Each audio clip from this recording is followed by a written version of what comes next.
I said check one, check two.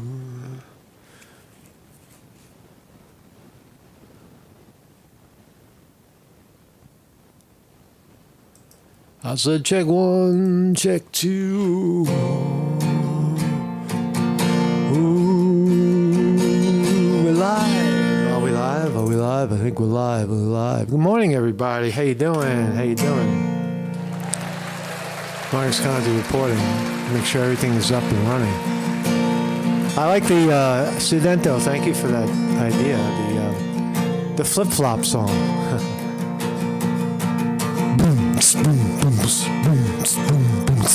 Gotta get a beat, right? I don't have a beat.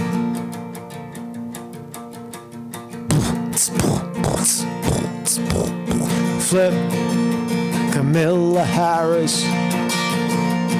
Flip flop, Kamala Harris. Flip flop. We'll get a song for that. I think there's a song in there. I need a beat first. I need a beat.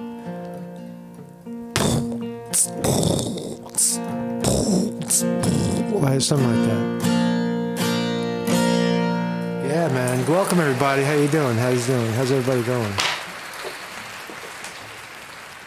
How is it going on a Wednesday? Happy Wednesday to you. Let me I want to switch out Granny Cat for the logo. There's a logo. Logo. Talk to you later, Granny Cat. Hey, how you doing? How's everybody doing? Today is wow. Today is September 4. September 4 after a Labor Day. Everybody was laboring. And now it's September 4, and we're approaching the magic election. Amazing! America's going to switch hats. They say for sure. You might get the same. Administration if Harris is elected. It'll be Biden continuation, or you get the new improved Trump 2.0. Trump with experience, right? Trump's already been there. He knows what he's going to get. There's no learning curve with Trump.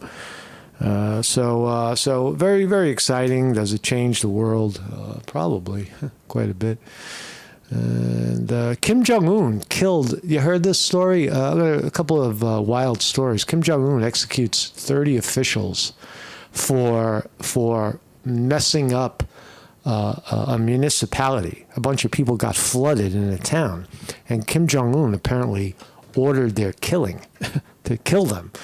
And it's a fucking sick story. A doctor. You talk about your health, which I do on this program quite often. Mostly my health, and your health too. Our health, right? Becoming healthier, right? Or staying healthy. Right? It's not necessarily becoming more healthy, but being healthy. But this guy, right? This guy had like a fucking swollen something in his stomach, and he goes into a doctor's office in Florida, and they remove his liver by mistake. Right? Fucking crazy shit in the world right now. What else we got? I forgot what we were talking about today. This is an interesting story too about nuclear disposal. Right? There's other stories we'll talk about, but nuclear disposal, right, has always been a thorn in the side of the nuclear industry. Now, we're not talking about nuclear bombs. We're talking about nuclear energy, which works, and it works pretty good. The only problem is you create a lot of waste. And what do you do with that waste? Right? The waste is inescapable. You get this great, relatively safe power if it's built correctly. A nuclear power plant is relatively safe if it's built correctly. But what do you do with that waste?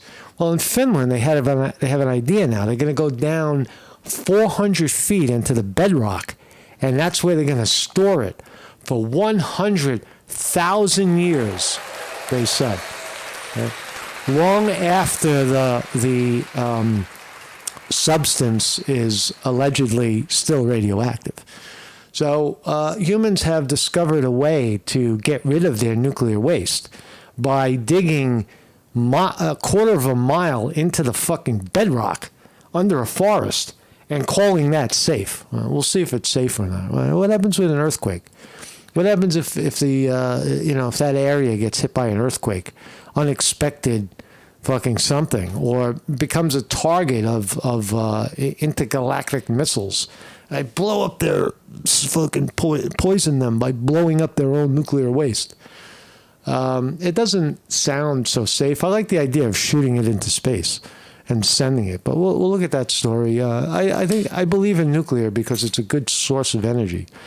You can fuel, and you can electrify entire cities, with one plant, right? They do it all over Europe, right? Why don't we do it? We should do it. You can get that high-speed rail that the Democrats' mouths have been watering over, power it with nuclear. Right? You just got to get rid of the waste. So we'll look at that story. Good morning, everybody in the chat. Weevil Girl in the house. Vinny Martini. What's up, Vinny? What's up, Vinny? Cas Philly Camden, how you doing, man? Rupert Fellows is here. Cas Philly Camden. Sedento's here. How are you, man? How's everybody doing? And everybody else is lurking. Thank you all for joining me on this day. My name is Marcus Conte, and I have a website. It's right here. These are all the links to the videos if you want to follow them. We're live Monday, Wednesday, and Thursday for clarification. It used to be every day. Now we're just down to 3 days. Life carries on. Life situations change. My 9 a.m. is not available every day at this moment. It might be soon again, but for now, we'll stick with Monday, Wednesday, and Thursday, and whatever other kind of videos I could throw out in the interim. There's really no reason why I can't put a video up every day, unless I'm just being lazy. But I'm also running right now. I'm training for my big race in 2 weeks. We're 2 weeks out from the big race, the 5K, which I plan to beat anybody over 60 years old. That's my new age group. Can you imagine? I don't feel 60. I don't think of myself as running with a bunch of old men. Right? 60. Right? So I'm competing against people from 60 to 69. Right? Get the fuck out of my way, old man, because I'm going to beat you. Right? It's pretty competitive, 5K. Right? You got this one old guy. He's like 64 years old, and he runs 22 minutes for 5K. It's pretty good. I don't think I can do 22 right now, but we're getting closer, down to like maybe, I don't know. If I go under 25, I'd be surprised. But it's not a matter of just finishing. Something happens when you run. Something happens in your body. You become very enlightened, if you will. There's a certain substance, I guess they call it dopamine or endorphins or whatever. Nobody really knows for sure what causes that euphoric feeling. But it's undeniable, it's inescapable, and that's why I run. For the you go out there every day and you get high, you feel clarity, and the other thing I wanted to say about that is that I notice the faster you go, the more enlightened you feel. Because you're conditioning yourself just a little bit better, so that peak condition is actually a peak, not only a peak physical condition, but a peak mental condition. So the notion that Olympic athletes are not doping, they certainly are. They're doping on their own dopamine. I can't wait. So here's the story. True or false, we don't really know. Because no one knows what goes on inside of North Korea. Kim Jong-un executes 30 officials over floods that killed 4,000. Right, now, you think we should do some of that here, right? Like fucking look at Andrew Cuomo, who killed 5,000 or 10,000 old people in New York by stuffing very, very sick COVID patients into nursing homes and killing 10,000 people. They should have fucking chopped his head off. That right there should have been a public execution. But we don't do that here. They do it in North Korea. Kim Jong-un ordered up to 30 officials to be executed over their alleged failure to prevent massive flooding and landslides. It kills 4,000 people. Right? Now, I don't know if it's true or not, but here's Kim Jong-un. He's in his little boat, and he's got his suit on. He's not worried about getting wet. And he's sailing around, checking out the flooded area, and said, no, this is bad. And ordered the public execution of 30 fucking executives. Is that barbaric? Do some people need to have their heads chopped off? I don't know. I would say, an eye for an eye leaves everybody blind, right? At least in one eye. But that's what they're doing in North Korea. Believe it or not. I don't know if I believe the story. But it's alleged, and nobody has seen the murder videos or something or anything like that. Now here, hold on to your liver for this one. Right? Florida doctor removes wrong organ, resulting in immediate catastrophic death. Now I read through the story, and this doctor is over here. That's the guy that got his fucking. This is the dead guy right here, and this is the doctor down here. And allegedly, the doctor was hired to remove a inflamed spleen, and he went in there and he thought he located the spleen, and it was the liver, right? And he cut the fucking cord that the main blood flow into the liver, because he was going to take the liver out. Eventually, he did. So he disconnects the liver and takes it out, and the guy dies on the fucking table, right? Because you can't live without it. So an Alabama husband on a Florida, this guy went on vacation from Alabama, at operating table, when the doctor mistakenly removes the man's liver. Oh my God! He said he called it an enlarged spleen. The guy was 70 years old, man. Be careful. Look at the condition he's in, though. Look at his gut. Look at this. You're fat, bro. This is one of the problems. Yeah. You put yourself in jeopardy. You put yourself under that knife by being fat and being unfit, right? You did, right? Because you wouldn't have been in that situation. Right? But the striking part of this is not just the unfitness of the guy, but the brazen fucking doctors, the brazen medical profession that tried to hide the fact. The guy, when the doctor took the liver out, he labeled it as an enlarged spleen. He tried to get away with it. He fucking pulled the guy's liver out, threw it in the box, and labeled it enlarged spleen and said, I don't know what you're talking about. And there was an investigation, and obviously that wasn't a spleen in the box. It was Brian's liver. The general surgeon labeled the organ as a spleen. What a scum. What a scum doctor. Right?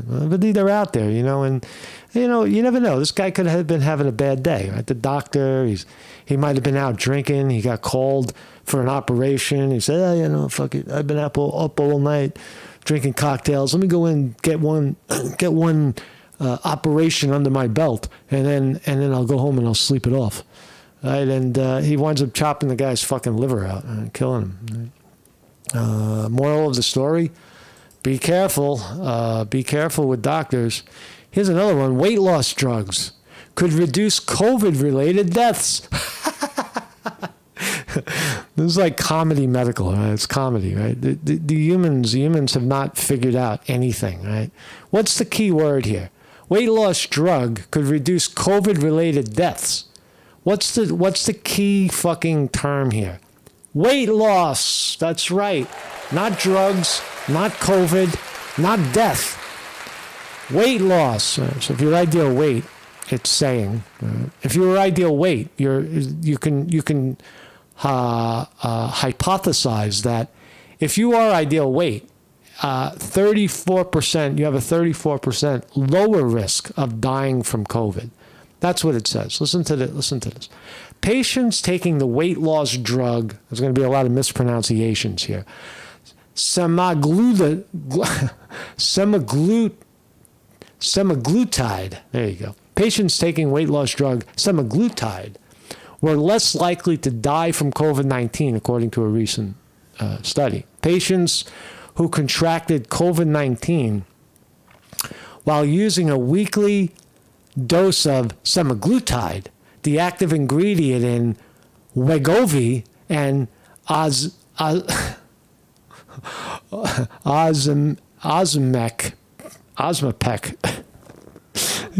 They should just number these drugs. Like, what COVID drug we got? Number 1, number 5. What are we up to? Number 28.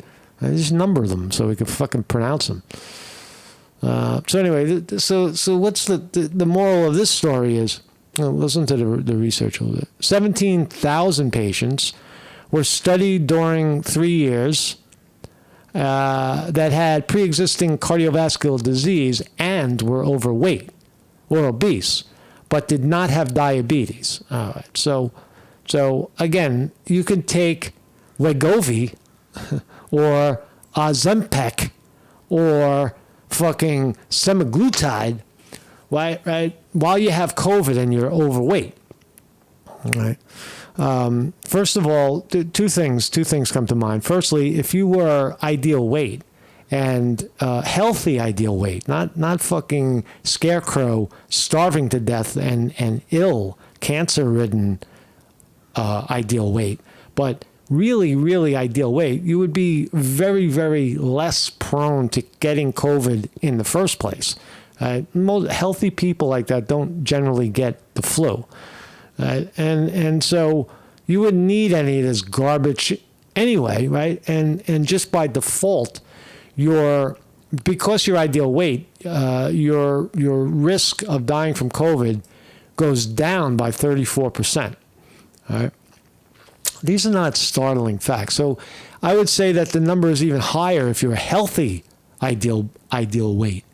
Right? Probably you have 50% less chance of dying from COVID. How many people die from COVID? The only people that died from COVID were these morbidly obese people, extremely elderly people who had, already these pre-existing conditions like emphysema, COPD, breathing problems of, heart and lung problems. Those are the people that died from that extreme COVID flu. The rest of us that got it just, brushed it off. But anyway, the great medical profession is making a statement saying that their drugs during the COVID, people that were taking these weight loss drugs and got COVID were less likely to die from the COVID. Right. Fucking congratulations, medical profession, for making that assumption. Right? This is real health. I want to, Marcus Conte reporting on the next great runner. The next great runner in our lifetime is this guy right here, Jakob Ingebrigtsen from Norway. Now you think of the Africans as these are all Ethiopia. Look at this, Norway, right? Blew it away, man. Right? Guy's a rock star. Jakob Ingebrigtsen, this guy doesn't have any diabetes or high blood pressure or any of that shit, right? He should be our example. Man. So what are we going to do with all this nuclear waste, right? Most humans can't take care of themselves. They can't get rid of their own waste. They wind up storing it in the liver. And but nuclear waste, right? We make nuclear so that we can have power here on Earth, and that's a good thing. Right? We've tried the sun. It's not there yet. We've tried wind. It's not quite there yet. We've tried, water, the flow of water, putting something in the flow of water to generate. That's a pretty good one. But we haven't got anything that's even close to, a fossil fuel or nuclear. Right? And why should we? Right now, nuclear is a great source of power if we can get it safe. right? Is it possible? All right, so what do we do with the waste? That's what happens when you make nuclear. The byproduct is this radioactive garbage, right, that lasts for thousands of years. It doesn't go away for thousands of years, we think. Do we know that it'll go away in a few thousand years? I don't know. There's no proof of that. We just estimate that in 10,000 years we won't be thinking about it anymore. So all of our nuclear waste on Earth is stored at the nuclear plants. I bet you didn't know that. There's millions of gallons of nuclear waste at these places that have nuclear plants. So all of the nuclear waste is above ground, I guess, and pretty much exposed to the elements. So in Finland, they've got an idea. Right? This is what they're going to do. There are thousands of metric tons of solid fuel from nuclear power plants worldwide and millions of liters of radioactive liquid. Finland has built the world's first deep earth repository where it will bury nuclear waste for 100,000 years starting in 2026. Right. For 100,000 years? What about after 100,000 years? I don't know. About a dozen European countries, including Finland, Switzerland, are planning deep geological repositories for their nuclear waste. Well, I know if this works, that the United States is definitely going to be doing this. They're going to fucking head out to, I don't know, the mountains of Colorado or somewhere where there's nobody complaining, right? No complainers, right? And dig 400 meters. That's not a lot. That's about a quarter of a mile down. That's not too far. So the depository is entombed in a bedrock more than 400 meters below the forest of southwest Finland. It does sound like a fucking accident waiting to happen, right? What happens if the pallets, look, the earth is not solid like you think it is. You imagine it to be solid, but it's not. It's moving, right? And it moves at will. Nobody knows when it's going to move. It's called an earthquake. The earth shifts. So what happens if the earth shifts under this Finland forest in Finland? Right? You're going to get a leak, right? and then it's going to toxify everything around it and under it and below it and above it. So there is this is not guaranteed, but is it better than keeping it above ground where it is, I guess, more vulnerable, or bury it for 100 years, 100,000 years?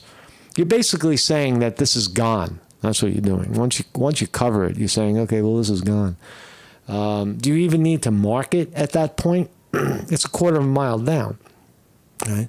You just like dig, you fill in the hole, and then like 5 years later, the birds are flying backwards, the trees are growing purple, if at all, right? And fucking, there's these bugs that are they're like nuclear bugs coming, probably, right? Now you go there and you eat the fruit and you fucking get nuclearized. I don't know, man. I don't know.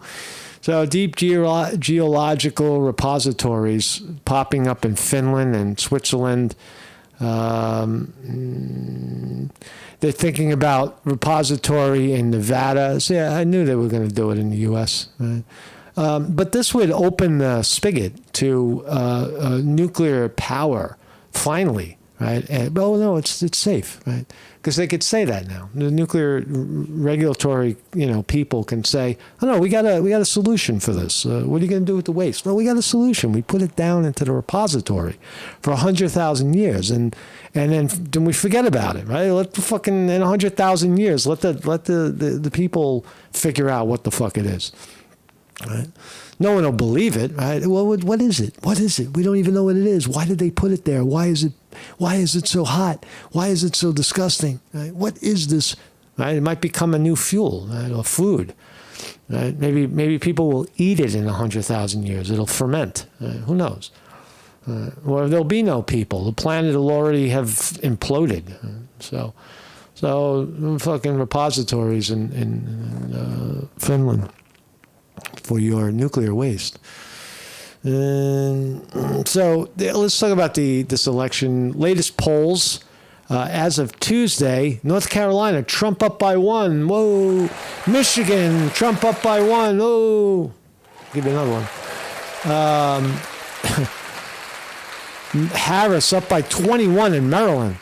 North Carolina, Stein. Wow, North Carolina governor, Robinson versus Stein. That's not Jill Stein, I wonder.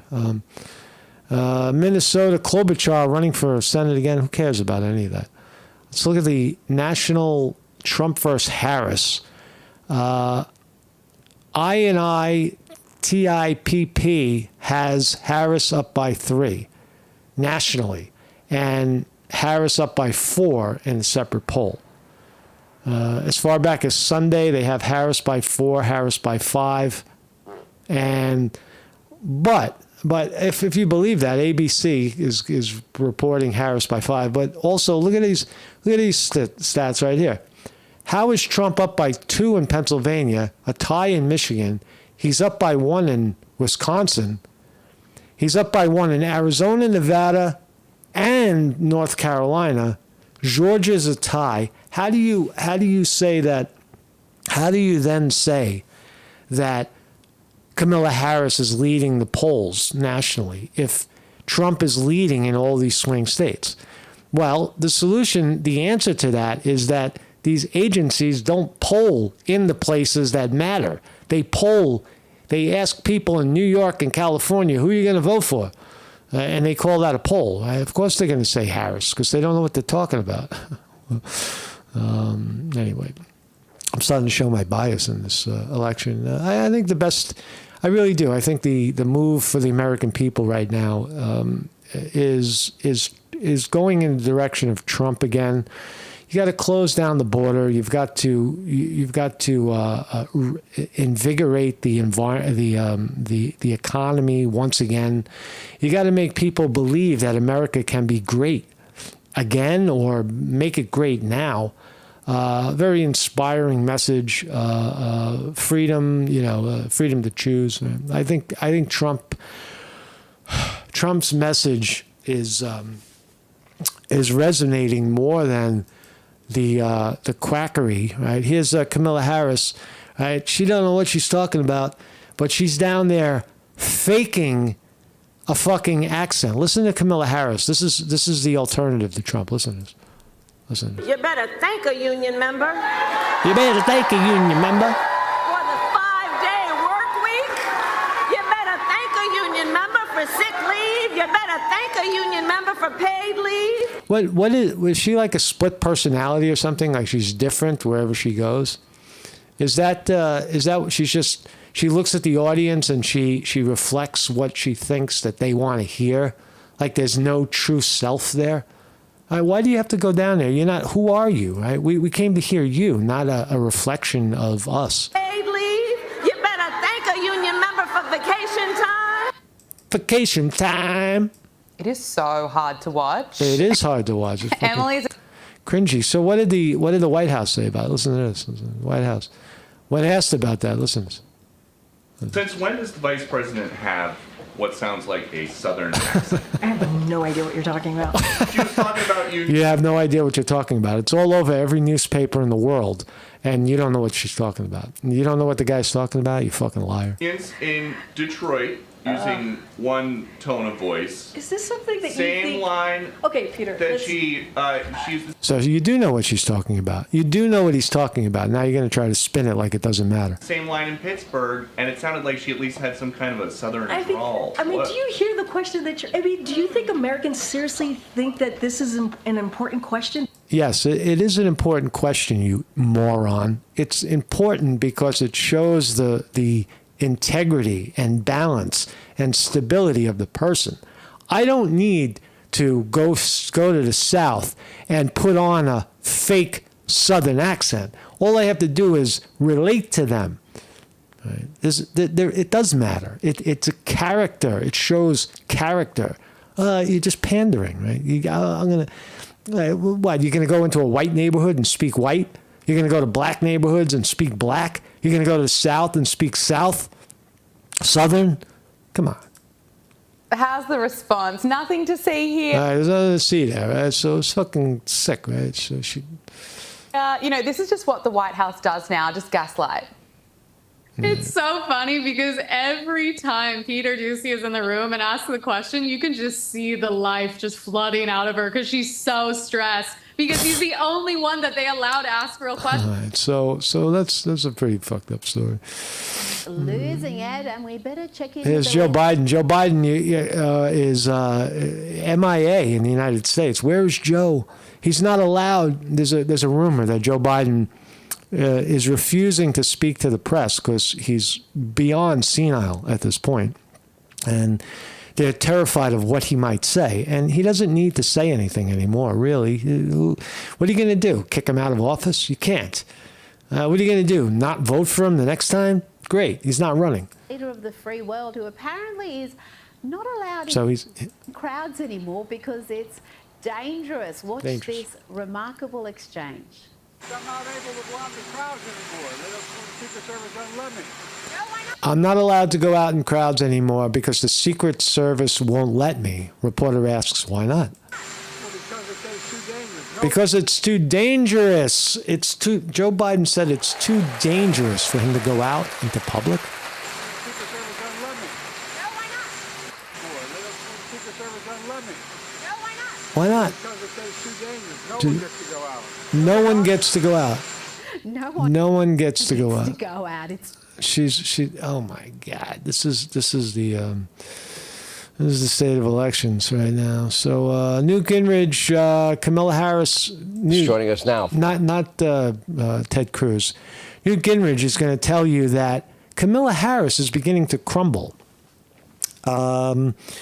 Is America, the people that are going to allegedly vote on November 4 or 5, whenever it is, on Election Day, are they viewing Kamala Harris as crumbling, or is it a show of strength where I'm not going to talk to that man, Mr. Trump, that orange monster, that criminal? He should be in jail. We need to put him in prison. Right? Is Kamala Harris' strategy of vilifying and dogging, the other guy working? It is working. Is it breaking down? Right? Is Kamala Harris crumbling under the pressure? I don't fucking see it. The polls are dead even. Let's listen to Newt Gingrich tell us about that. Fox News contributor, former Speaker of the House, Newt Gingrich, is with us. Let's get your take about where we are 2 weeks from today, early voting in Pennsylvania. Mail-in ballots go out in North Carolina, elsewhere, in just the next couple of days. It's game time. Yes. Yeah, my guess is that she's beginning to crumble and that Waltz is a significant part of that crumbling. And my guess is that Trump is beginning to find his stride and will be in pretty good shape in the next 2 or 3 weeks.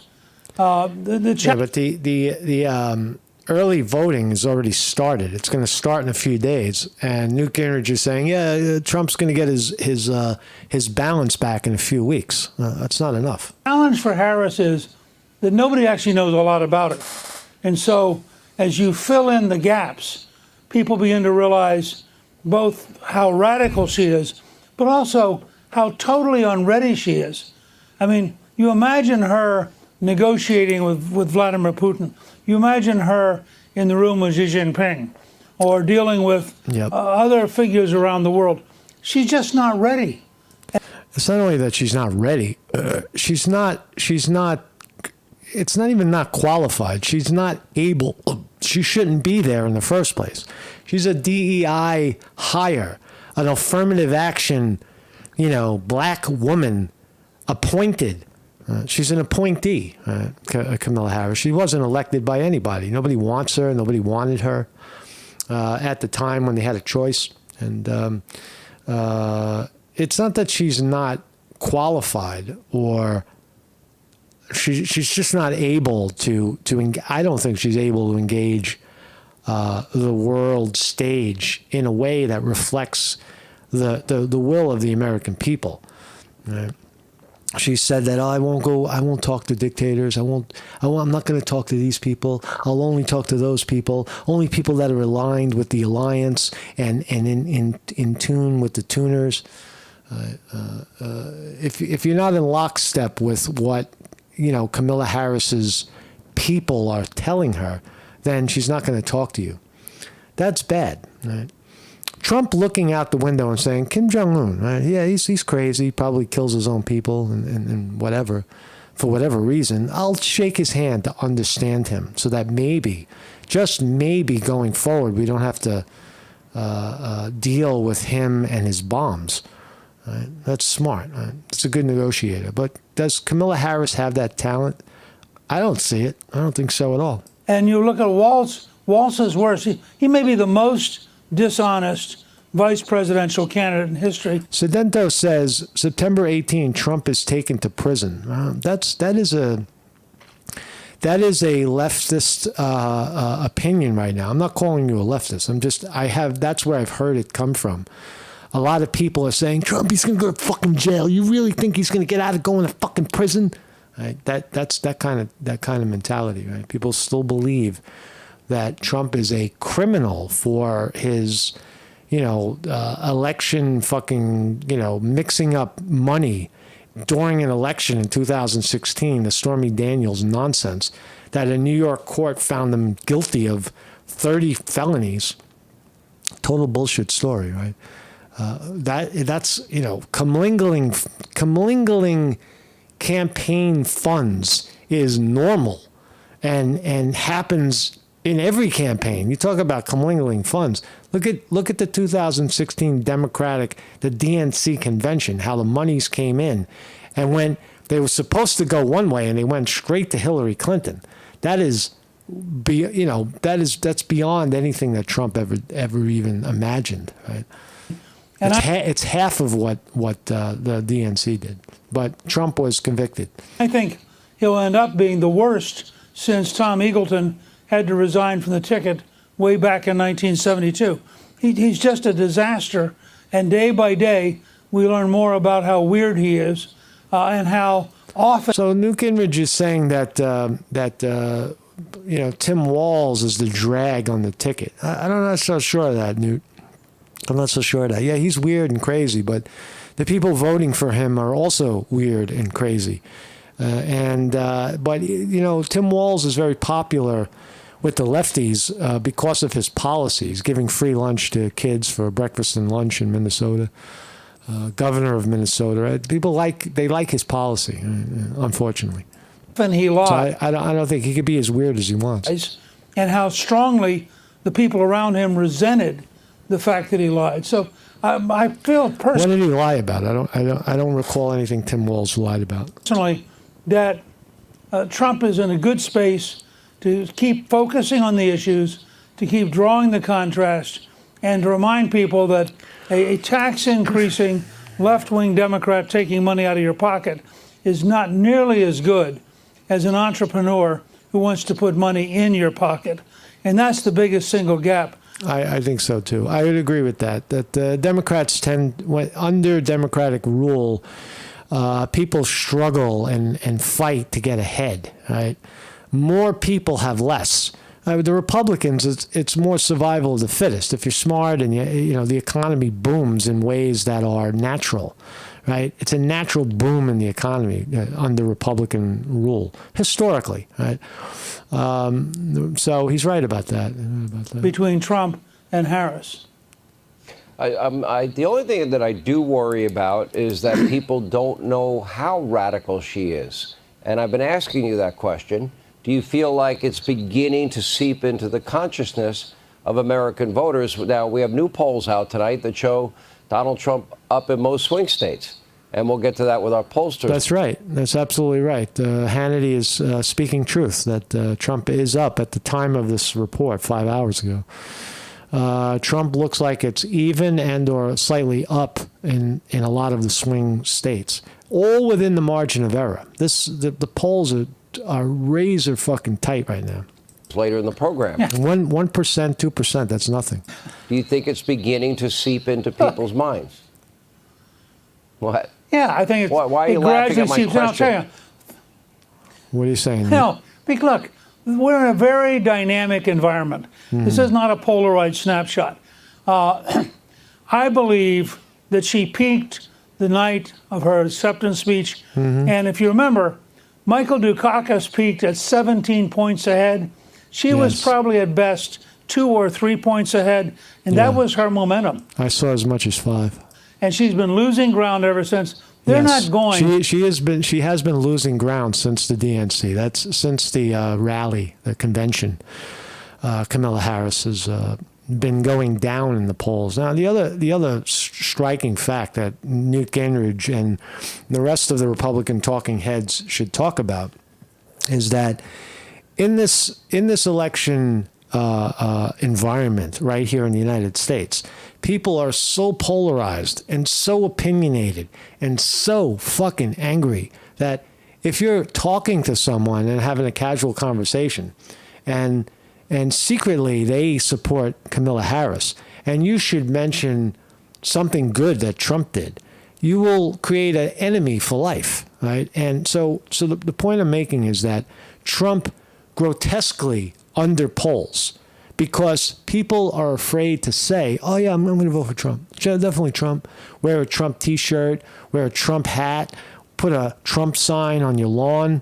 No, people are not going to do that because of the psychopath left of people who think that they're going to solve that problem by, coming into your yard at night and stealing your sign or pouring or setting it on fire or some crazy ass shit, or insulting you or attacking you while you're wearing your Trump memorabilia, right? Your sign. I got a Trump sign. I got that at the Wilkes-Barre rally right there. Trump. I like it because it doesn't have Vance's name on it. It's just Trump. Make America Great Again 2024. It's a great sign, man. I'll have that forever. I got one and it's in mint condition. Right? Fucking one day I want to get Trump to sign it. If I ever meet Trump, I'd love to have him do his. That would be worth a few grand, right? If Trump fucking John Hancocked it. I don't know where I would ever meet him, but I'm going to try one day. Right? I'm going to try. So what else new? To Virginia, New Hampshire, and Minnesota for fun. They're going because they're beginning to see. I don't know what Newt's talking about. Let's look at the stock market. Ding, we're open. Everything's down today. I don't know why. Everything was down yesterday. All right, Dow Jones is popping back, up 20. NASDAQ down 54. S&P 500 down 400. NVIDIA, it seems to be the drag right now. Surprisingly, it's still 107. That's the equivalent of $1,000 of $1,007 a few years ago, $1,070 not even 6 months ago before it split.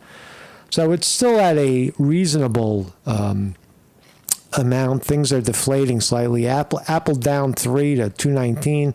Amazon down 2 and change. Meta down 2. Microsoft down 2. All right, so it's red day.